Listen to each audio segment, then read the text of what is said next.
Question 6, Part A. A single nuclear fission reactor could produce most of the electricity requirements for many Caribbean countries. Part 1. State 2 arguments against building such a nuclear reactor in one of the larger islands of the Caribbean. So, 2 arguments against building a nuclear fission reactor are, you could say, there's the issue of nuclear waste disposal or storage, and the possibility of a catastrophic accident. Or you could pick as well from this option the huge initial construction costs. Any 2 of those would work. Part 2 of Part A.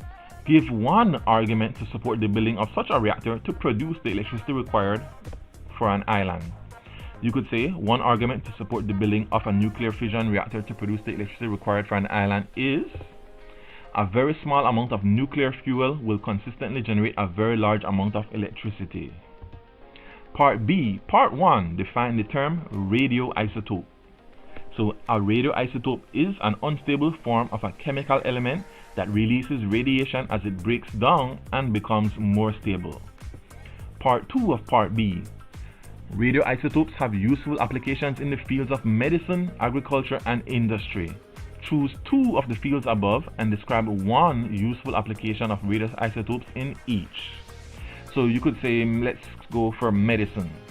1 useful application of radioisotopes in medicine is in the diagnosis and treatment of thyroid cancer and hyperthyroidism using iodine-131. In agriculture, 1 useful application of radioisotopes in agriculture is labeling fertilizers to study nutrient uptake by plants. Part C. The letters P, Q, R, X, and Y represent 5 different nuclides. So as you can see there, P has an atomic number of 19 and a mass number of 40. Q, atomic number 92, mass number 235. R, atomic number 18, mass number 40. X, atomic number 92, mass number 238.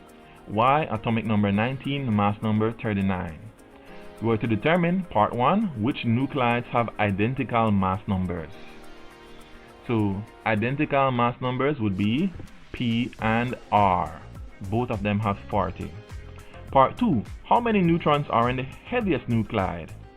The heaviest nuclide is the one with the biggest mass number 238. It has 146 neutrons.